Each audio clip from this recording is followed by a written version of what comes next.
My name is Jack Brown, and I'm an alcoholic. I'm in remission, not recovery, because you never truly recover from this addiction. It's taken me a long time to fully grasp that this is a disease, and trust me, it is an illness. Alcoholism cost me everything. My job, my marriage, and my children before I finally accepted the truth and sought help. The price I paid was far too steep, and if I could, I'd do anything to turn back time and start over with a clean slate. When things started unraveling, I'd been married to Allison for 18 years. We had 2 amazing kids, Jane, who was 16 at the time, and Alistair, 14. To be honest, I later realized our problems went further back than I initially thought. Allison, my wife, is a beautiful woman. She's 5 feet 6 inches with striking auburn hair. When we first met, she wore it in a ponytail, but after we got married, she cut it short for convenience. Even after having 2 kids, she maintained her stunning figure. We met in school, and from the moment I saw her, I was drawn to her. Allison had a natural elegance. No matter what she wore, it always looked effortlessly chic. When I first asked her out, she turned me down. But I didn't give up. Every couple of weeks, I'd ask her again until finally she said yes. We started dating, though it wasn't exclusive at first. She went out with other guys, and I didn't pry or demand explanations. Maybe that's what intrigued her. I had a few other girlfriends too, and I think she was more jealous than I ever was. She always seemed to find out who I was seeing and exactly how far things had gone. And she was usually right. After leaving sixth form, Allison attended a stage school in London. She had the ambition and talent to be an actress, and that was her goal. Her course was scheduled to last for 3 years, so we parted as friends. It was to be 5 years before our paths crossed again. I, on the other hand, remained in our hometown and started work as a trainee salesman in the service sector. It was mostly boring, but I learned the basics of selling, and after a few years, moved on to work for a major HGV distributor called Packers Goods Vehicles, or PGV for convenience. About this time, I was still living at the home of my Uncle John. My parents died in a major pileup on the motorway when I was 12, and my uncle and aunt took me in and cared for me. They were a childless couple, and I grew to love them both as they loved me. Sadly, my aunt died of cancer when I was 20, and Uncle John started drinking more and more heavily. Fortunately, he had some good friends who helped steer him off the self-destructive path he was on, and he stopped drinking almost overnight. I was good at my job, and soon started to move up the ladder. Selling goods vehicles is hard work. A salesman has to know his customers very well, and coupled with this, he also needs to understand their business. PGV was selected as the launch dealership for a new goods vehicle manufactured by Volvo. My boss offered me the chance to develop the whole sales program, who to target, prepare the launch promotion, and organize the entire event. Most of the planning was pretty easy. Volvo would provide all the promotional material, the trucks, and most of the budget. All I had to do was deliver the sales.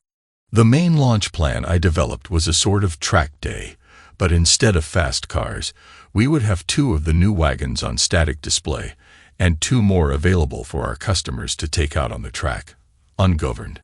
I proposed to let our customers try them out and give them the chance to have a thrilling time around the circuit.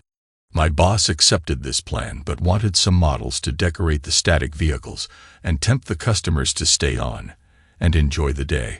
Sex sells was his motto. I struggled to find a company that could provide suitable models.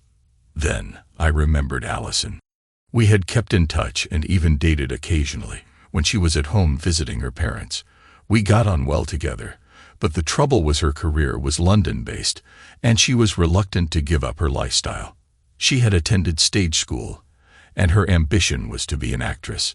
She had yet to make the breakthrough, and was still confident that she would. She admitted she was struggling to make a living as an actor, but modeling helped supplement her earnings. I contacted her and explained my problem. She told me to give her a couple of days, and she would get back to me. She did better than that, and was on the phone the next morning with costs, and told me she was emailing me some photographs of models for selection. That afternoon, I had a review meeting with my boss and was able to present him with the complete package and budget projections. He reviewed the presentation and gave me the go-ahead on the spot. The promotion went like clockwork, and the models were a great success with our customers. Models draped over and behind the wheel of these huge articulated lorries kept the clients interested all day. It took a few months, but the orders for the new vehicles soon started to come in. Allison and I spent a lot of time together planning the event, and before long, we became an item. As our feelings deepened and passions mounted, I discovered she was an adventurous lover. And I guess it was the actress in her. She loved it where there was an element of risk attached. We had some memorable moments, but eventually we settled into a committed relationship. 2 years later, we got married. We set up house together in our hometown, but she continued to work and had some success in TV commercials.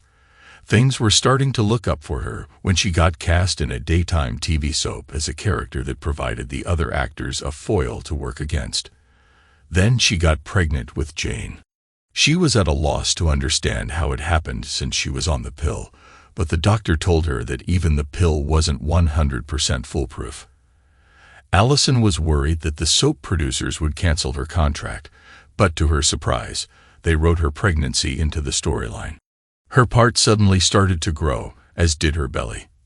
They even wanted to record the baby's birth, but I stopped that in its infancy. I think Allison was disappointed with me but didn't push it. After Jane was born, Allison scaled back on her career. She committed herself to being a full-time wife and mother. We settled into a life of domestic harmony that lasted for the next 4 or 5 years. During this time, Alistair was born. We were now the complete family. Allison was a good mother, and her love for our babies shone through. She was the one who got up in the middle of the night when they were little. Well, most of the time anyway. She would spend hours with them, teaching them to pronounce words and reading stories to them from the dozens of children's books we had. When our youngest Alistair started at school, Allison approached me and told me that she wanted to return to work. We discussed the ramifications. My concerns were that our family life would suffer. Actors work odd hours and could be away from home for long periods. Allison assured me she would only consider roles that she could fit into her schedule without overnight assignments. We agreed to give it a try, and she contacted her agent. He was delighted, and she soon had auditions to attend. She picked up some work doing voiceovers for commercials. True to her word, during those first couple of years, Allison was always there for us, and we were a happy, close-knit family. Our intimate life was about as good as it gets. We rarely had any arguments. However, the first signs of change came about 8 years ago. Allison accepted a role in a new play. The issue was that the theater was in London, meaning long days during rehearsals, and she often returned well after 7 in the evening. Once the play opened, to great success, she was absent from our lives until midnight most nights. The travel was just too much, so she made arrangements to stay overnight at the flat of a fellow actress. What began as once or twice a week soon turned into 3 or 4 nights away. The strain was telling on our marriage. Our intimacy was nearly non-existent, and even though we traveled up to London every other weekend to see her, Allison became increasingly distant. Meanwhile, I had 2 young children to care for in addition to my demanding job. Her mother was a godsend, coming over every day with a prepared meal and being there when the kids returned from school. I drifted into the habit of having a couple of drinks every night. The kids weren't alone in missing Allison. The event that triggered my suspicions that maybe she was being unfaithful was the award season. They are traditionally held in early January each year, and this year was no exception. You know the kind of thing when the TV, film, and theater crowd get together to pat themselves on the back. Allison was nominated for an award as supporting actress, and she phoned and asked me to accompany her to the dinner and ceremony. I thought this was a great chance to try and mend bridges, so I arranged for her mother to babysit and joined Allison at her shared flat. I showered and changed into my tuxedo, and then waited until Allison was dressed to join me. She looked absolutely fabulous. I complimented her on her gown, and she hugged me, but when I tried to kiss her, she rebuffed me, saying, "I've spent ages on my makeup. Please don't spoil it for me." At the dinner, I was introduced to Michael Adams, the play director, and some of the cast. Also at the table was Marcus Ward, the producer, and a couple of others. Marcus was a big man, around 6 feet tall and around 55 years old. I would have guessed, but he was running to fat now and looked even older.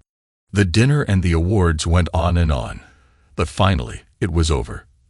Allison duly won her award and thanked everyone for their help and support throughout her career. I guess I was the only one to notice that she made no mention of me or our children, who probably made the biggest sacrifice of all, and that hurt. She rejoined me at our table and accepted the kisses and hugs from everyone seated at the table or nearby. No restrictions on kissing now. She was pretty enthusiastic, all thoughts about disturbing her makeup long forgotten. I felt as though I was being deliberately ignored, so I helped myself to the abundant bottles of wine on the table. Eventually, it was time to leave. I was impatient to get back to the flat and keen to strip that gown off her. I wanted her so badly, but Allison insisted we had to attend a party that the producers of the play were hosting. So I hid my disappointment and reluctantly tagged along. The alcohol was flowing at the party, and I was introduced to so many people that I lost track of the time. I was drinking steadily and needed to relieve myself, so I found the toilet. Unfortunately, there was a coup, and as I stood there behind two striking young ladies, I overheard them talking about Allison. One said, "Of course, I heard that she only got the part because she was prepared to spread her legs for Marcus Ward and his backers." The other woman giggled and said, "Well, good luck to her. My friend went out with him and told me he liked rough treatment. She said she could hardly walk or sit down for days afterward, so she'll earn every role she gets." Here's another bit of gossip I overheard. I have a contact in the theater who told me that he keeps her at his beck and call, and she can never get a day off to see her kids. He insists that she be available whenever the mood takes him. It's her husband I feel sorry for. He's at home looking after the kids while she cheats around on him. I was struck dumb. They must be mistaken. My Allison would never cheat on me, but as I struggled to digest what I had heard, a little voice in the back of my head kept whispering that what I had overheard would account for some of our problems. I tried to dismiss it, but it remained a persistent irritation every time I looked at her. I escaped from the coup, went outside for some fresh air, and peed in the bushes, trying to decide what to do with the information I had overheard. I was more composed when I returned to the party and went to find Allison. I soon found her at the center of a group of men, including Marcus and the 4 other co-producers. She informed me that these were some of the backers of the play. I tried to keep myself under control. If just some of the backers turned out to be 4 men, how many more were there, and how many did she have to win over to get the role? The conversation was a little stilted, and Marcus Ward, in particular, seemed ill at ease in my presence. I wondered if he had a guilty conscience. I was tempted to confront her there and then, but I had no proof. And after all, the gossips could be wrong. I decided to maintain my silence, and Allison asked me to get her another drink. That gave me an excuse to leave their company. I thought I saw a look of relief on the producers' faces as I left them. I got another drink for Allison, and after I handed it to her, I gave her a quick signal that I wanted to leave soon, but she shook her head and turned her back on me to continue her discussion with her admirers. I felt left out and abandoned once more, so I sought solace at the bar. In short, I drank myself into oblivion before nodding off in an armchair. It must have been an hour or so later that I was jerked out of my sleep by a kick to my shins. Allison was ready to leave and clearly disgusted with me. I was still too drunk to care. The next morning, things were icy. No, that's wrong. They were Arctic. I tried to apologize for my behavior the previous evening, but she called me a drunk and accused me of ruining her big night, plus a lot of other things besides. none of them complimentary. I wanted to talk about our marriage, but clearly that wasn't going to happen that day. She stormed out of the flat and said she would talk to me when she returned. She never said where she was going. Sometime later, I got a call from her mother telling me that Alistair was sick. She thought it was appendicitis, and she was so worried. She had asked the doctor to call. I told her that I would catch the next train home and packed my overnight gear. Before I left, I tried to call Allison on her mobile, but it went straight to voicemail. So I wrote her a short note explaining briefly my reason for my early departure. I never expanded on what the problem was with Alistair, just that he was unwell. Let her do something for herself, I thought, if she really cared for us anymore. When I got back 2 hours later, Alistair was in the city hospital undergoing an appendectomy. Allison's parents were there, as was Jane. We greeted each other with hugs, and my mother-in-law told me he had just gone into surgery. The surgeon had told them that the prognosis was good. Alistair was young and fit, and there was no reason for undue concern. Allison's parents asked where Allison was, and I said simply, I have no idea. I tried to call her several times from the train and had to leave messages each time. Her mother got out her phone and tried to call her daughter, with the same result. After what seemed like ages, the surgeon came out and told us the operation went perfectly and that we would be able to see Alistair in an hour or so when he had recovered from the anesthetic. A couple of hours later, we were all sitting around his bed chatting when Allison stormed into the ward, looking like she was ready to slay anyone who impeded her. She wasted no time berating me for not telling her that her son was ill and would not listen to any response. Her father grabbed her arm and pulled her roughly out of the ward, telling her to get herself under control. I moved to follow them, but her mother stepped in front of me and said, "Best leave it to her father, son. You are like a son to both of us.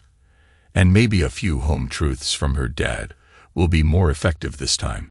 I could see the sense in that and turned back to reassure Alistair and Jane that their mother was just strung out with the pressures of her work.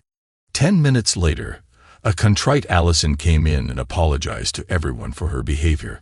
Her concern for Alistair had gotten the better of her. She hugged Alistair, and after finding out that he was getting better, proceeded to regale everyone about her triumph at the award ceremony. Visiting time was over in a blink, and we departed. When we reached the foyer, there stood Marcus Ward, obviously waiting for Allison. I said nothing and brushed past him. I guess I now had the truth of the rumor. I waited in the car with Jane, while Allison stood talking animatedly with Marcus. I watched as she turned to leave him, but he pulled her around, and they kissed goodbye. Not that unusual, but she kissed him on the lips. Allison joined us in the car and acted as if there was nothing untoward about what we had just witnessed. Jane was clearly upset and challenged her mother about the kiss. "What's with you and him?" "That was more than a thank you kiss," she said, pointing at Marcus. "Are you and Dad getting a divorce or separating?" Good question, I thought, as the same one was on my lips as well. I had heard the rumors. Jane couldn't have any knowledge of the rumors, so her question was very perceptive. Allison replied, "Of course not. I was thanking Marcus for bringing me all the way from London today." "When are you returning to your job?"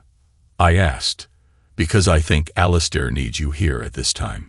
"I'll stop over tonight and return tomorrow afternoon in time for the evening performance. He's out of danger now, and I'm sure you and Mom can cope until he gets out of the hospital. I'll arrange to take time off during his convalescence," she replied. I was really frustrated with her reply and let my anger get the better of me. "You're something else, you know that," I exploded. "Our son is still in the hospital, and all you can think about is getting back to your stupid career. Maybe, just maybe, you will want to reflect on that decision, because if you don't, there will be consequences that neither you nor I can control or foresee." We arrived home, and it was a tight-lipped Allison that went upstairs to our bedroom and did not reappear that night. At one point, I took her up some sandwiches and coffee.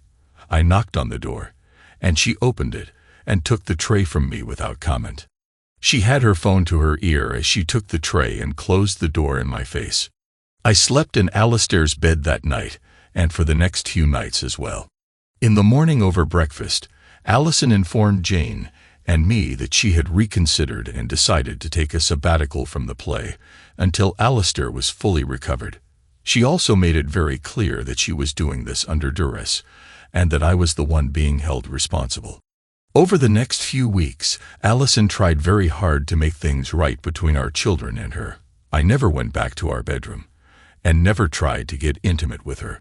Within 3 weeks, Alistair was back to normal, and Allison informed us that she was going back to her role on stage in London the following week. She did make a few concessions and promised that she would be home every other night, and for the first 2 weeks she was. The first time she failed to turn up, I phoned, worried that something had happened as she had not contacted us. It was well after 1 in the morning, and she was normally back by around 12. Her phone was answered by Marcus Ward. He explained that Allison was in the shower and would ring me back, which she duly did. I immediately asked why she was still in London, and she came up with some excuse about feeling too tired to come home tonight. I asked her rather pointedly, "Why is he there?" She must have heard the anger in my voice as she tried to placate me by promising to be home tomorrow. I had had enough and said, "I notice you failed to answer my question, so I'll ask you once more. Why is Marcus in your room at this time of night? Does that make my question clear enough, or do I need to spell it out to you?" She replied, "He was just leaving. I'll talk to you tomorrow." Then she hung up. I started on the whiskey, and when that was finished, the vodka washed it down nicely. She failed to come home the following night, and I called her once more, and was forced to leave a message telling her not to bother coming home, unless it was for good. I started hitting the bottle heavily.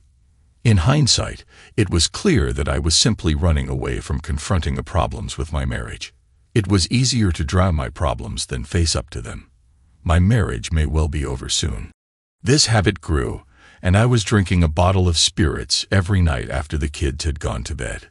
It didn't matter what it was: gin, whiskey, rum, you name it, I drank it.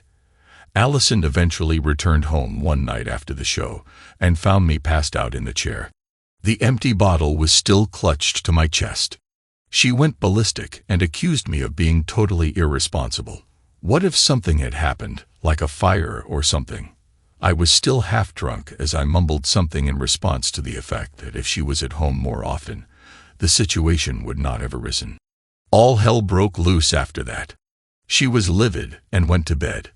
The following day was a Saturday, so no work for me at least. Allison spent some time with the kids before having to leave for London. She didn't say a word to me before she left. I tried to make amends by calling her repeatedly on her phone, but never got any response. She failed to come home the following week, even on her day off. She did phone the kids on their mobiles every day, but made no effort to contact me. I started drinking more. 1 bottle was not enough to dull my loneliness. Apart from the kids and me, her mother naturally was the one to notice her absence and forced me to sit down and face the issue. I told her about our troubles, and she told me she would try and talk some sense into her daughter. Allison came home the next night, and we had a long heart-to-heart at last.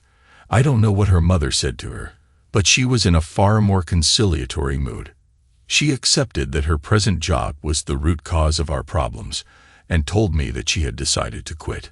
She would have to give them 2 weeks' notice, and that she would email them that night. I challenged her about her relationship with Marcus Ward, and she assured me that she had not had an affair with him or anyone else. She was very convincing. After all, she was an actress, and in any case, I wanted desperately to believe her. I decided to let sleeping dogs lie. She also got her digs in about my excessive drinking, and I promised to curtail it, which I did, even though I refused to admit even to myself that I was overdoing it. The make-up love was fantastic, and the only thing I did notice was that she started to talk differently to me while we were intimate. It was strange. While we always talked during our time together before, The difference was that now she was describing her fantasies to me and encouraging me to do the same. I asked her where this new twist came from, and she told me that her flatmate and she had nothing much to do during the day, so they got into discussing their deepest hidden fantasies with each other. She asked me if I found this change to our life together disturbing, and I told her that as long as they remained fantasies, I had no issue with it. From then on, we introduced more and more wild themes into our private life. The next few years were more settled, and Allison picked up enough work locally to keep her busy. Pressure at my work was getting steadily more onerous. The trade was going through a hard spell, the recession was looming, and one of the first effects was that companies held on to their fleets longer. This, coupled with the high fuel costs, meant that our customers were holding back on reinvesting, so trying to sell in that market was stressful. My boss was not really interested in excuses. It was my job to sell products, and I was told in no uncertain terms that if I couldn't cut it, he would get someone who could. Once more, my drinking took control of my life. I used the excuse that it was due to the pressure at work. In an effort to close a deal with one of my customers, I took him out to a nice restaurant and entertained him, perhaps too well. We were both as inebriated as could be, and at the stage where the inappropriate jokes were being told, I had just suggested that we move on to a local entertainment club. We were both very drunk, and unfortunately, unknown to either of us, his wife had employed a private investigator as she was looking for evidence to support her bargaining position in their upcoming divorce. She got all she needed that night, complete with photographs. She also sent copies to my employer and wife. The following morning, the customer called my boss and told him that we had lost his business and why. My boss called me into his office and fired me on the spot. Allison was livid that I had actually gone to such a club. When she saw the photographs of me with a woman inappropriately close, she went ballistic once more. The feeble excuse that it was just business cut no ice with her. Needless to say, things were pretty frigid around the house for the next month. Unemployed and unemployable. At first, I thought that with my track record, I would have little problem getting another job in sales. Opportunities were few, and to even get an interview was tough.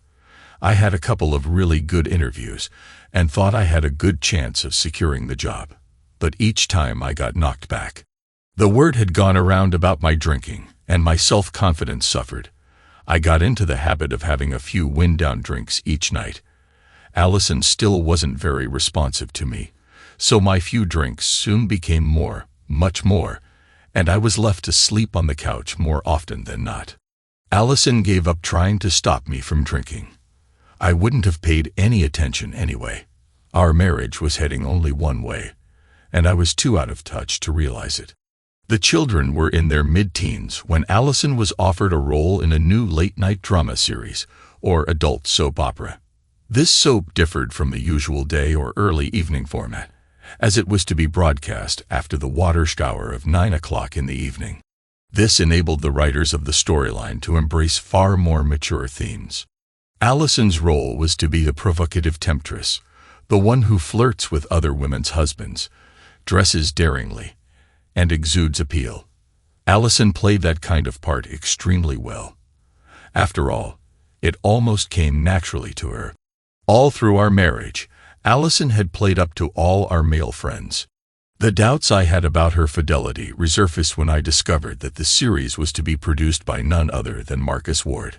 The first series was to consist of 13-hour-long episodes, and filming was to be in the production company's Manchester studios, with external scenes shot mostly in the Liverpool area. Allison accepted the part. There was no discussion. She simply announced that she had accepted the role. This meant that once again she would be unable to return home each evening, and she would rent a flat during the shooting. The filming was scheduled to last 5 months. Since she was the sole breadwinner in the family, I could hardly object. By this stage, I was only sober first thing in the morning, and by lunchtime, I needed a pick-me-up to help me through the day. I was not drunk. I had learned to hold my liquor by this stage. But by evening, if not plastered, I was well oiled. I guess Allison was getting desperate about my drinking, and she worried about leaving the children in my care, or so she told me. In an effort to get me to stop, she contacted my Uncle John, and he came over and tried to get me to see just what I was doing to myself and my marriage. I refused to accept that I had a problem and continued as before. Allison simply washed her hands and gave up. She made arrangements with her mother to once again do the honors and keep an eye on our children. She clearly didn't trust me to do that either. That hurt. Once Allison had moved temporarily to Manchester, I realized that things were getting desperate and made an effort to reconnect with my kids. I thought I was doing quite well. I had cut down on my drinking and tried to re-establish relations with Allison, but she was reluctant to discuss our problems on the phone. One day after she had been absent for about 2 weeks, I went up to the studio in Manchester to try and patch things up. At first, I had problems even getting in the door. Security was tight, and I had to get one of the assistant floor managers or some such to vouch for me before I was allowed on set. I was warned not to interrupt once the red light was on as they were going for a take. They were shooting a romantic scene, as the assistant informed me, so I stood at the back and observed. Allison had told me that the new show was going to be targeted at adults, but I didn't realize that she would be undressed in some of the scenes. I watched as she and some guy, I later found out he was called Paul, performed a deep, passionate kiss and slowly sank onto the sofa on the set. The man she was kissing only had a pair of boxer shorts on, and Allison had a silk robe loosely tied at the waist. She slowly shrugged her shoulders, and the robe dropped to the floor. Obviously, the editor was going to be busy tidying this scene up. There was no way that scene could be broadcast on a public network in the UK. If she was just acting aroused, she was a better actress than I gave her credit for. The scene came to an abrupt end when Paul couldn't hold it anymore and accidentally ruined the take. The director, Julian, called it a wrap, and everybody burst out laughing, much to Paul's embarrassment. They tried again, and this time, they got it right.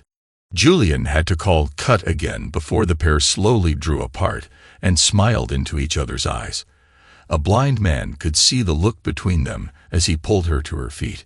She bent down and gathered her robe, and ever so slowly pulled it back on. The director called lunch at that point, and Allison walked over to Julian seeking reassurance that the scene wasn't too graphic. Julian kissed her, and taking her hand, they strolled toward the dressing rooms together. I watched as they disappeared into the same room. I quickly crossed over, and without knocking, barged right in.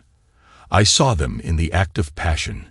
She looked up to see who had disturbed them, and when she realized it was me, she tried to push him away, but he had his hands gripping her and was not ready to surrender. She hissed at him to get off, and he reluctantly let her go. When he saw me, his face turned pale, and he looked for a way to escape, except there was none apart from going through me. As he stood up, I thumped him once high on his cheek and again more accurately on his jaw. That was all it took. He went down and stayed down. Allison had taken the opportunity to pull her robe back on and just sat there, waiting for me to say something. When I refused to react as she expected, she said simply, "I want a divorce. I'm not going to remain married to a drunk.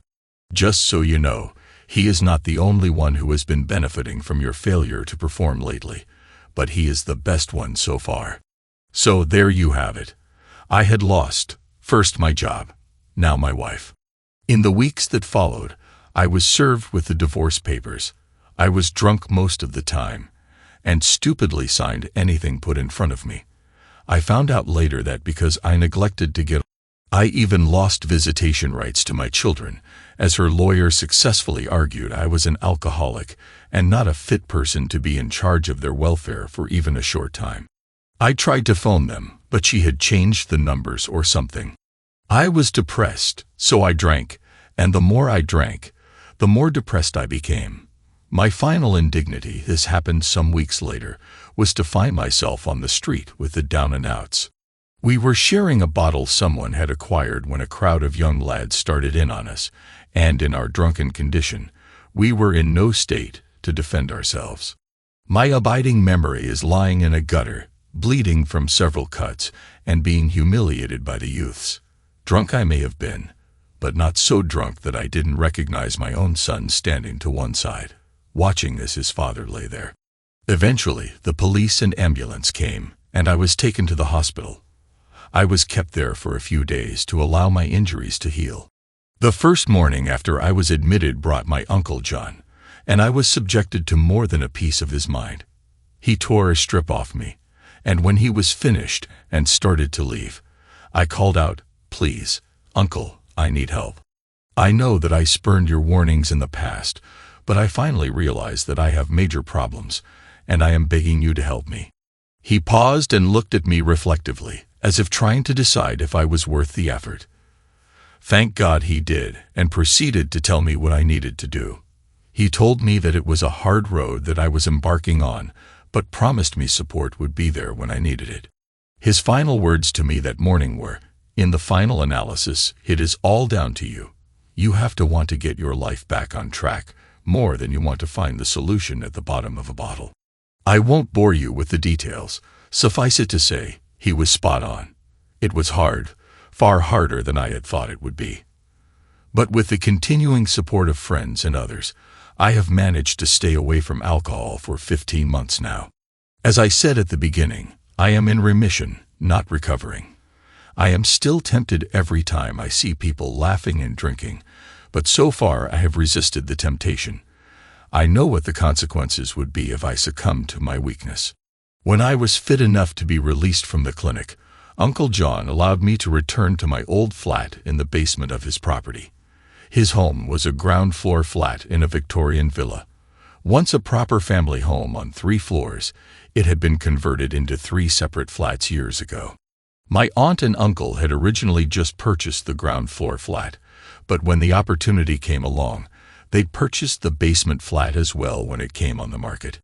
I was in my teens around then, and he and my aunt decided to buy it with the intention that I would have an independent flat when I left school and started to make my way in the world. I had lived in it as a young man up until I married Allison, and now I had returned to my first home once more. Allison, by this time, had remarried, and her new husband was Julian, the same guy she was with when we split up. He was now fully ensconced in my old home, the same one I had paid the mortgage on for most of my married life. But what the hell? It was time to move on. I tried to rebuild my relationship with my kids, but I was warned off after my first attempt to make contact with them. Allison's lawyer contacted me and reminded me that the restraining order preventing me from contacting them was still in force. This upset me greatly. It wasn't as if I had forgotten their birthdays or anything like that. I still sent them both cards with the 50-pound notes inside, but they never even wrote back to thank me. I checked with a lawyer, and he confirmed that since I had signed the divorce paperwork and everything, I had, in effect, agreed not to have any further contact with my family. He would try to petition to get the restraining order lifted, but he felt that I had not been dry long enough to satisfy the court that I had changed my ways.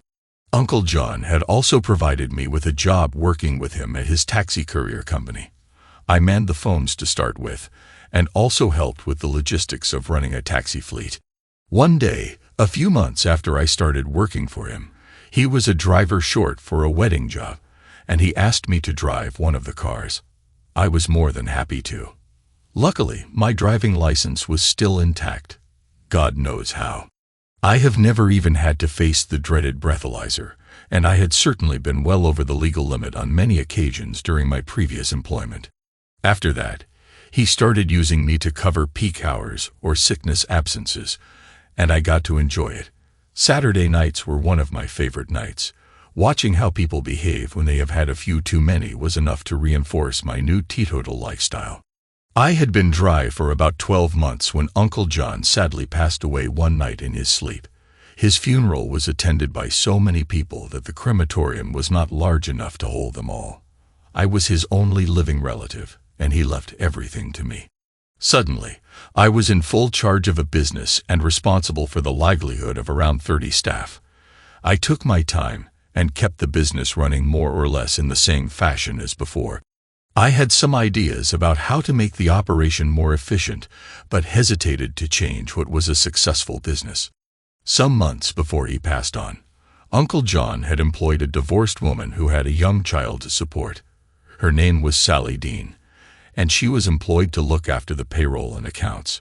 She was very good at her job, so good that I was able to devote more time to developing new business. Her son, Brian, was 10 years old, and he often came in after school to catch a lift home. Sally and Brian lived in a rented flat about 5 miles away from the office. After my uncle's death, I came to rely on Sally more and more. She was an attractive single mother, and apart from her son, I knew little about her. Over those first few weeks, I came to value her good humor and ability to handle the drivers, who constantly tried to get into her favor. I came to work one morning to find Sally very down, not her usual perky self. I watched as she snapped at a couple of the drivers who were flirting with her.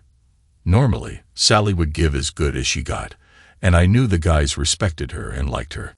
I waited for things to settle down and went into her office, closing the door behind me. I asked her what was wrong, and she burst into tears. Her landlord was evicting her for allegedly allowing her home to be used for inappropriate activities, and she was behind with the rent. She swore that this was totally untrue, and the true reason was that she refused to have a relationship with him. I thought about it for a moment and had a possible solution. I told her about the flat, and that it was fully furnished. All she would need were her family's personal possessions, and it was vacant. I also had to tell her that the staircase leading from the basement to the ground floor had been reinstated when I had lived there before, but that she could lock the door and her privacy was assured. She asked about the rent, and I told her a figure that I knew she could afford. It was less than she was paying now. She accepted my offer, sight unseen, and I made arrangements to have a van and driver available for her at the weekend to move her stuff. I intended to be the driver. I wanted a word with her present landlord. We had her moved into the flat in a matter of hours, and mother and son were delighted with their new home. I handed the key to the door leading to my flat above to her, and she handed it straight back. She told me that the door was always open to me, and then burst into tears again. Both Brian and I tried to comfort her, but she just shook us off and went into the kitchen to put the kettle on. She insisted that I come down to dinner with them both that evening as a thank you for my kindness. I was touched and accepted her offer. Over dinner, I noticed that she had only soft drinks on the table and decided not to mention it until Brian was in bed. It was later that same night that I broached the subject and told her that she didn't need to abstain from alcohol just because I was present. She looked at me and then, taking a deep breath, said, "I thought John would have told you." She said, "I was one of his waifs and strays. I am an alcoholic too. And if it wasn't for John, I would have lost my son forever. John was the one who got me to realize that my life was a mess. I was a drunk, homeless, and jobless. Brian had been taken into care, and I was doing whatever it took to put a roof over my head and get the money for drink. There were a lot of men only too willing to let me share their bed in exchange for a few drinks. Brian knows all about my past, and now you do too. It's not something that I'm proud of, but something you two need to know. So now you know about my past and how I lived back then. I suppose you will not be so keen for us to stay in your home." I rushed to reassure her. "Sally, listen. You did what you had to do. I've been there as well. I have done things that I too am not proud of. What's important is that we have come through the bad times. We have a new chance given to us, and it's up to us what we make of it. Now, no more talk about the past. It's gone, and we can't do anything about it. So let's get on with living." Having said all that, I kissed her on the forehead and bade her good night. I purposely avoided her the following day, a Sunday, and so it was Monday when I called to offer her a lift to work. She was worried that if we appeared entering the office together, the guys in the garage would put 2 and 2 together and make 5. I told her I would deal with any comments, and sure enough, just as we got out of the car, one of the lads was stupid enough to make a comment within my hearing. I called them all together and told them in no uncertain terms that any future comments about Sally would be viewed as a disciplinary matter. I also said, "For your information, Sally is living with her son in the basement flat in the same building as mine. She doesn't have a car, and as we are both coming to work at the same place, it makes sense to travel together and not leave her at the mercy of public transport." This seemed to clear the air, and the snickers stopped, and normal business was resumed. It's a bit of an occupational hazard, but when two of my drivers were subjected to both verbal and physical assault, action had to be taken. In addition, their cash in hand was also stolen, which was just plain robbery. The problem was always from the same source: our late-night customers, who had over-imbibed and thought the taxi drivers were fair game. The police took the complaint seriously, but even when the drivers were able to identify the culprits, it came down to their word against that of the drivers. Since there were usually 2 or 3 of these guys involved and no other witnesses, the police said we had no chance of getting a conviction. They were very supportive and promised to increase their presence in the city center at the weekends, but felt there was little more they could do. The real issue was that the troublemakers were too smart to try anything in the city center. They waited until the cab was en route to a fake address, and then got the driver to pull over.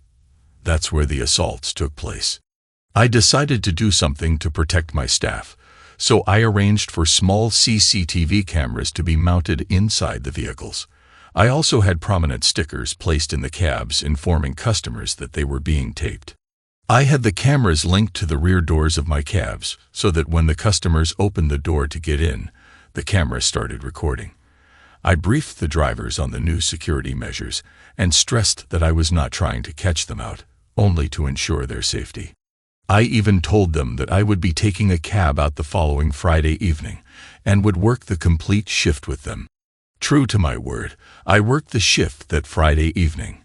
I had chosen to drive one of the London black cabs, famous the world over. Just as the pubs were closing around midnight, I was hailed by some youths. They were standing with a girl who was clearly the worse for drink. Her long dark hair was hiding her face, so I was unable to identify her at that point. All 5 got into the cab, and the girl was seated on the rear seat in the middle, sandwiched between 2 of the lads. I had a quick glance to check if she was okay, and noticed that she had long legs encased in leather boots, reaching just below her knees. Her hair was still covering her face. The guy on the jump seat gave me the address, and I started off. I kept glancing in the mirror to see what my passengers were doing. About halfway to the destination, I heard the girl protesting and saw her starting to struggle.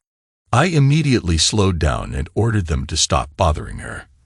They didn't stop, and I saw one of the guys with his hand between her legs.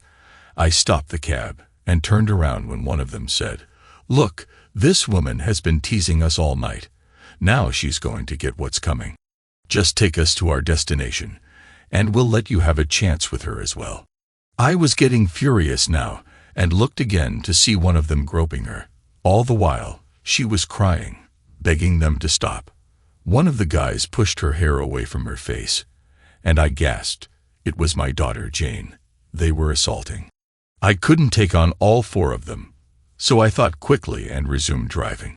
I pulled up 2 minutes later outside the local police station. I jumped out of the cab and forced them out. They started to argue, but when one of them realized where they were, they slunk off before they could get into more trouble. Jane was still in the back of the cab, crying softly. I buckled her seatbelt to keep her safe and drove her to what used to be my home. I helped her out of the car and half-carried her to the front door. Judging by the music playing inside, there was a party going on.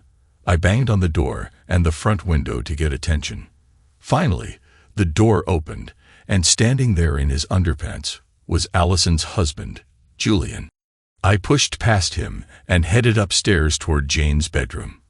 As I passed the open door to the lounge, I saw several couples in various stages of undress, and a naked Allison quickly pulling on a robe as she rushed to see what was happening. I laid the nearly unconscious Jane on the bed and tried to remove her boots. I glanced around, and there was Julian standing at the foot of the bed. I demanded that he leave the room. "You can't order me around in my own home," he blustered. I loudly retorted, "Get out, before I throw you out." Allison arrived at that moment, and one look at her eyes told me she was high on something. She had traces of white powder around her nostrils, and her eyes were glazed over. When she saw the state our daughter was in, her face went pale. The shock of seeing Jane so obviously drunk seemed to sober her up enough to understand what was happening. She quickly pushed Julian out of the room and closed the door. She helped me remove Jane's boots and then pushed me out too. "I'll handle it from here. You've done enough tonight," she said. I waited downstairs, amused as their guests hurriedly gathered their clothes and left, clearly embarrassed. I guess I had ended their party early. Julian was sitting on my old recliner, drinking beer straight from the bottle. Suddenly, he stood up, grabbed a half-full bottle of scotch, and shoved it into my hands, giggling drunkenly. "Have a drink on me." I took the bottle by the neck and shoved it back into his chest. "The next time you try to be funny, I'll put this bottle somewhere very unpleasant and smash it while it's there," I snarled. Fortunately, Allison returned at that moment and told him to sit down and sober up. She turned to me and asked, "You'd better tell me what happened to Jane." But Allison was still in no state to comprehend what had almost happened to our daughter. I ignored her question. "I'll be back tomorrow morning at 11, and we will discuss it then. Jane should be sober enough by then, and I'll explain how she ended up in my cab. I think you should think about why she was out drinking tonight when she's not even 17 yet. Never mind 18. She was supposed to be staying overnight with a friend. Alistair is at his friend's house tonight. That's why we were having a party," Allison replied. I couldn't resist saying, "And we both know what kind of party it was, don't we? Don't you dare judge me and how I live my life," she screamed back. "See you tomorrow," was all I said as I walked out the door. When I got home that night, Sally was waiting up for me. She was in her dressing gown and handed me a cup of coffee as I walked in. I asked her why she was still up, and she said she had heard all about the incident from one of the other drivers.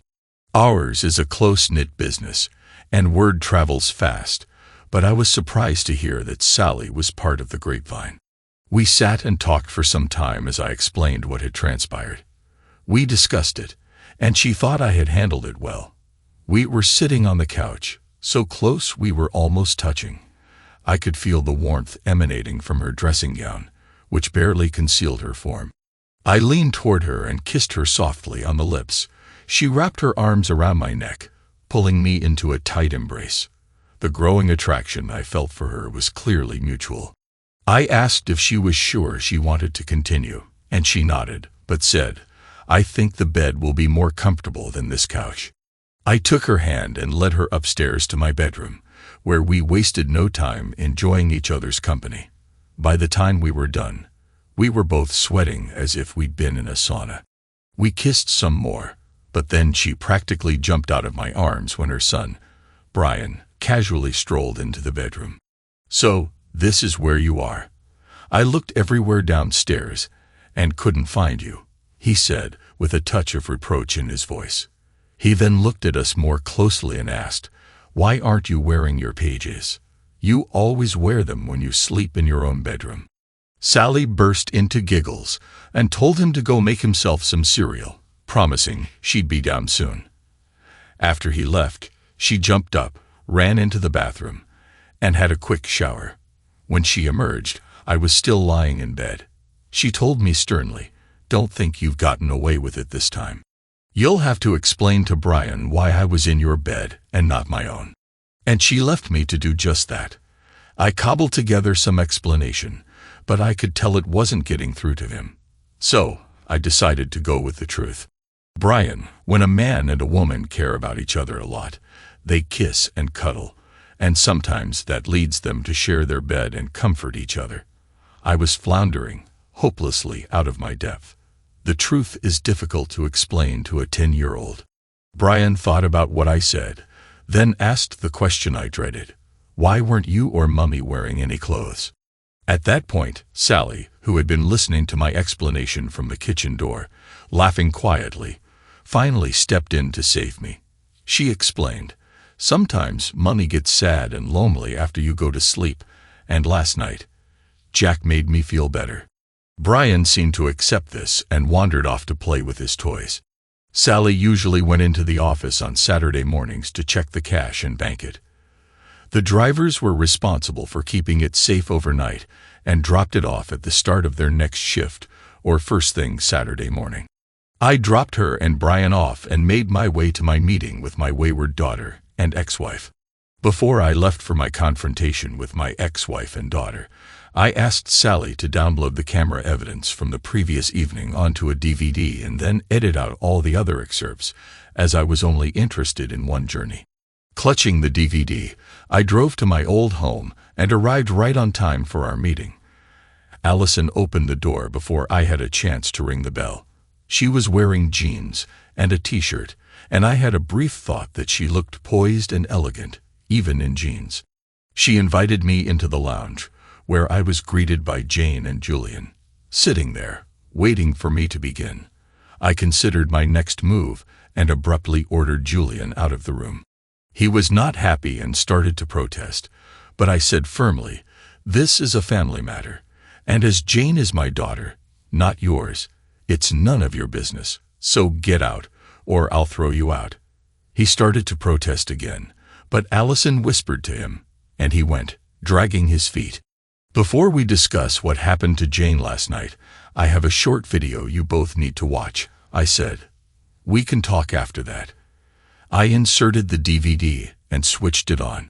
I hadn't seen the previous night's recording, and as we watched the entire incident, the part where one of the guys made the offer that I could join in caused Allison to shout at our daughter, "How could you let those animals do things like that to you?" Jane burst into tears, unable to answer. I sat beside her, put my arm around her, and talked to her softly. I spoke so quietly that her mother couldn't hear what I was saying, but the words of comfort helped Jane regain her composure. Allison started to harangue Jane again until I told her to stop. I knelt in front of Jane, took her hands, and looked into her tear-filled eyes.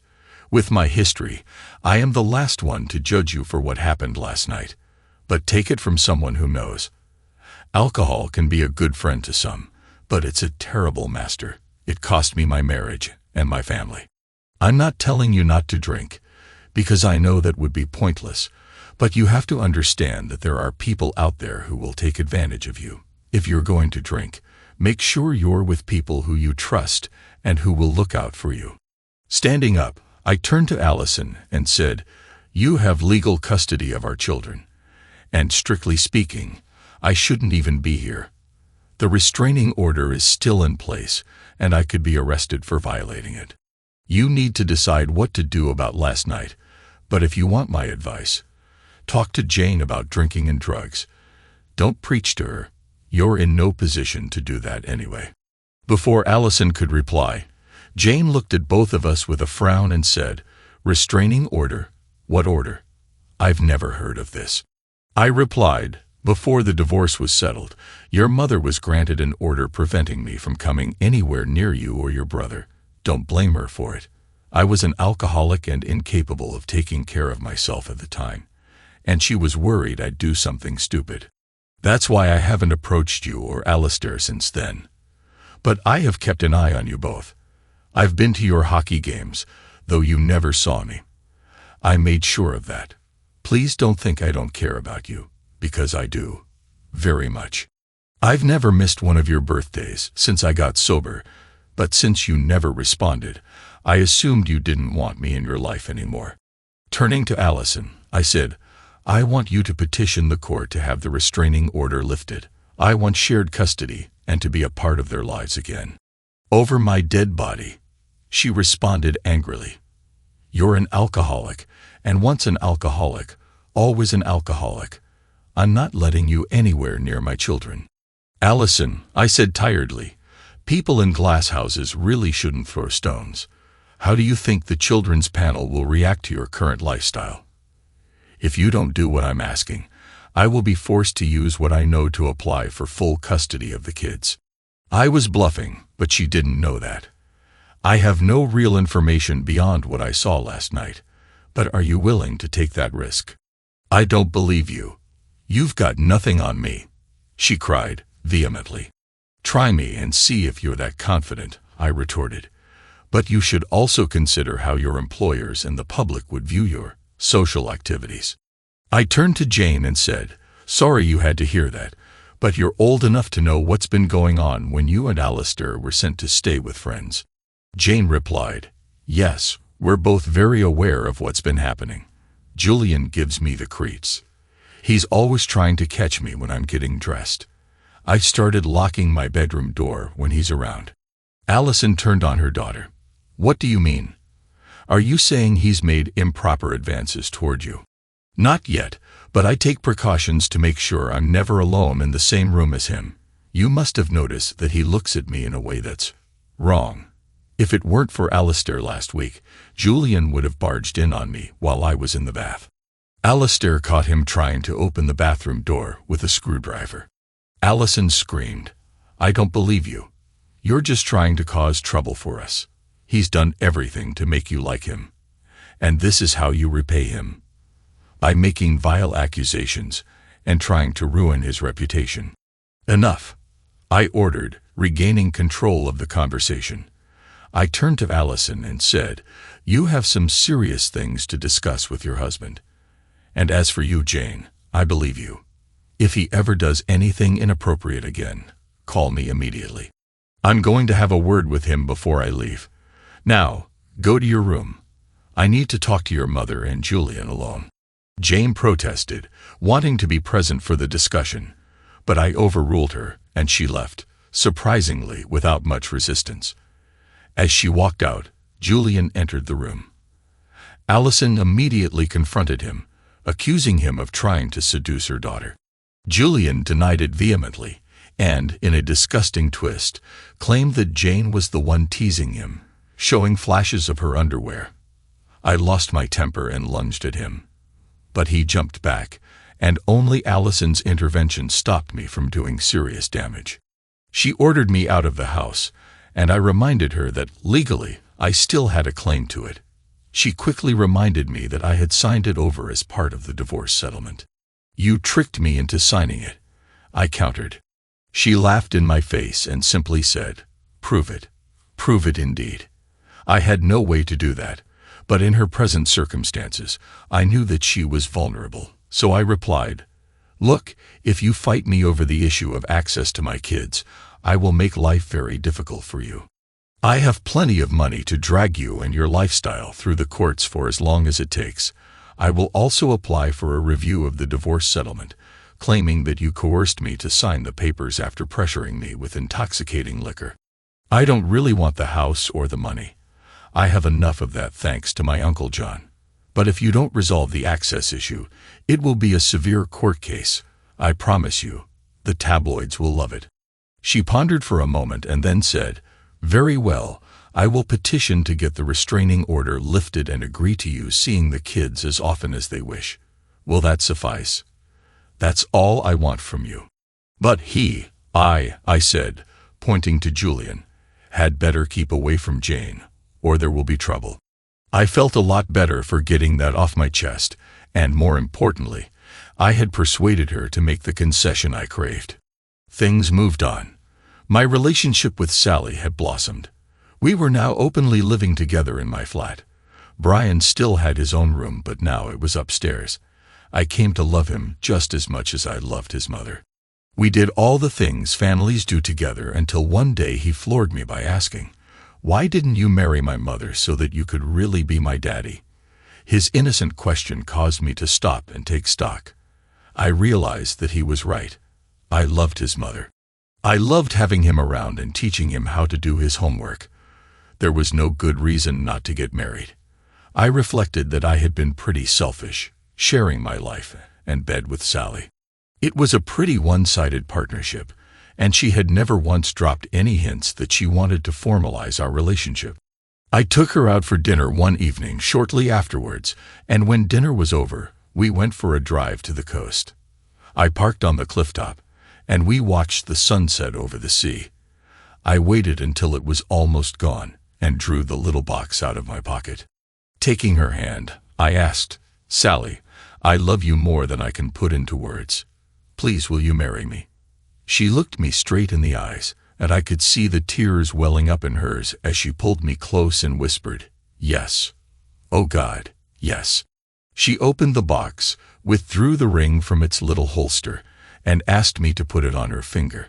I slipped it on, and she kept lifting her hand to watch as the fading sun glinted off its many facets. We went straight home and celebrated by spending most of the night together.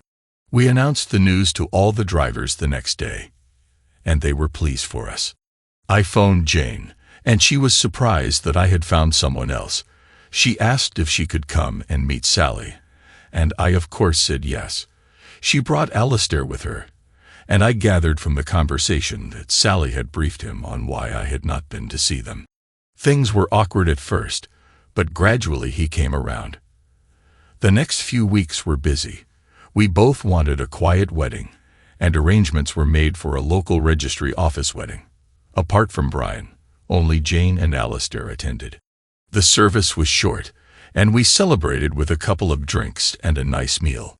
A few weeks later, the issue hit Allison hard. A national tabloid newspaper had gotten hold of some pictures from one of their parties and wrote an alleged eyewitness account of the incident. Since they had photographs and everything, Allison could not really deny it. According to the article, they had been subject to a typical newspaper sting. They had invited a couple to one of their parties after they had approached Julian and expressed an interest in the swinging lifestyle. Unfortunately, they turned out to be reporters, and as Julian had charged them a couple of £100 for access, serious questions were being asked about whether they were operating a brothel. Allison phoned and asked me if I could take Jane and Alistair for a few weeks until the fuss had died down. They were being besieged by reporters and TV crews vying for an interview, and she felt that it wasn't fair on our kids to be exposed to the media circus. We were more than willing, even if it meant some rearrangements in our household. I gave the basement flat to Jane. She was now almost 18 and needed her own space. Alistair shared a room with Brian, and they seemed to get along okay. The story continued to make front-page news, and Allison and Julian's employers decided to cut their losses and terminate the series they had been filming. After a while, the publicity died down, and Allison asked Jane and Alistair to come back home. They both refused outright, but they did visit every week. Neither of them wanted to lose contact with their mother. A few weeks later, Jane returned from visiting her mother in tears. Sally pushed me out of the room and told me she would talk to Jane alone. She said, "Sometimes a woman-to-woman talk is what's needed." She was right, and once more, I thanked God for giving me such an understanding and loving wife. After about an hour, Sally came out and related what had caused Jane's distress. Apparently, when Jane turned up at home hoping to see her mother, it was not a scheduled visit. Usually, she phoned ahead first to make sure that Allison was at home. This time, she was in the area, so she just popped in on the off chance that she would be home.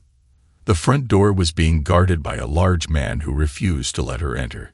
She made a fuss, and Julian appeared, asking what all the commotion was about.